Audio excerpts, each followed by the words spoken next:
Well, good day, friends. Welcome to my channel.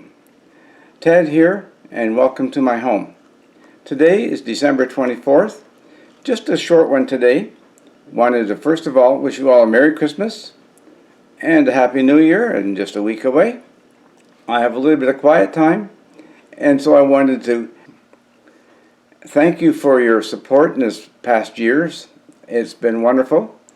I'm not quite certain of my subscriber level. Last I knew it was still just under 300, and I'm not worried about that. I would love to have more subscribers, and if you're one like me who watches my channel on the television, yes, your friend right here.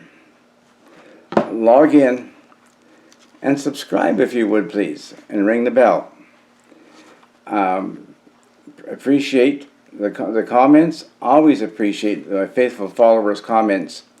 Some good comments I've had, some good suggestions, some things to think about. All are welcome, and I appreciate you. Today what I want to talk about is just a little bit of an update. If you recall, this past summer I did a DNA test with Ancestry.com, and yes, I've been working. I try to work at least once a week on my Ancestry, but most of my work, of course, is done on the computer with two monitors, using Family Tree Maker, which is on the phone and iPad, and on the computer, and as well using a web browser connected right to the site. That, of course, gives it the opportunity that when I make a change or look for something, it's instantaneous. I don't have to keep updating Family Tree Maker to find stuff like that. So working with both has worked well for me. Some of the things that interested me, if you remember back, I'm like 61% England, Scotland, Ireland, Sweden, Norway, Northwest Europe. Anyway, the two things that got my eye when I was working on my tree is I came across an Irish couple, and I also came across a Scotch woman. So I said, okay, right on. I think one was like 7% and the other one 5% or something along that lines. So it was further back in the ancestry, and so it turned out to be true. From Ireland, I got John William Guy, and I don't mind putting the names here because he was born in 1773, died about 1846. The interesting part was, what I found interesting was that my research shows him as passing away in Verona, Oneida, New York, USA. His wife was Esther Annis, born in 1780, and she passed away September 1860. So a ripe old age of 80, I guess.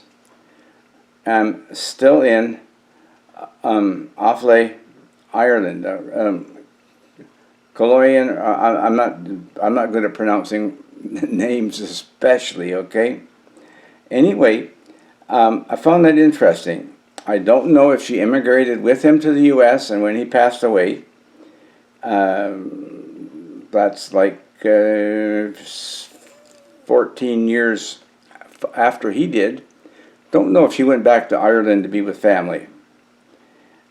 But interesting. Now, I did see a bit of where the family came from Ireland to England, and I didn't proceed further. This time I wrote it down. The first time I found it, I did not. I didn't have a clue where they were, and so I had to search a little bit to find the Irish. And then from Scotland, a Rebecca Armstrong. Also, she was born in 1733, and Dumfries County, Scotland. And I didn't dig up any more information than that at the time being. I started using this little booklet. It's about, what, 5 by 7 or something like that.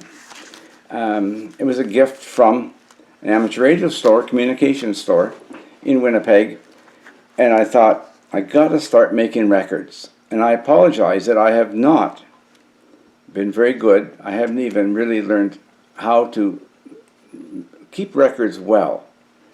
It's something for me. I guess I need a class. I don't know. To be able to record information. Of course, a book like this, as you can see, it's got the spirals. So you tear a page out, and so it goes. But anyway, for me, I was pleased to find somebody other than in England and Canada and the United States. Because, of course, they're in my genealogy. Now, what I have been doing is I've been I've been sort of following tracks back. I started first off with my own family, my parents, siblings, my children. Then I went to my grandparents and then my great-grandparents, and I think there's 3 out of them. That would be great-great-grandparents, I guess. I got 3 out of them. I have not gone through all the little shaky leaves from Ancestry that they put on your screen. Okay, I've been going through and trying my best to make sure everything is that I've got is correct, and look at there's hints, and some are good, some are not good. Sometimes a hint is no, too far wrong. Well, I remember there was one person was 33 years difference. Can't be, so okay, but it was, the computer was making a good guess, I think. Anyway, I've been working at it. I've been enjoying it. The one thing for certain, I've worked at my family tree off and on for years. I haven't given up. I haven't gotten discouraged. I've got more matches than ever, and I know matches are going to keep right on growing as well, and I'm pleased for that. And we'll see. I'm pursuing mostly Vidler and Smith, and I'm using the DNA matches to help guide me as I do that. I'm making more of a spearheaded attack, so to speak. I'm going right for the data for the individuals first, and then I will also. If I add, say for instance, your parents, fine, and then you got brothers, your siblings, well, okay, I'll put them in, but I may not at this time go down further down your siblings' children's lines at this time anyway. First and foremost, I have a real goal.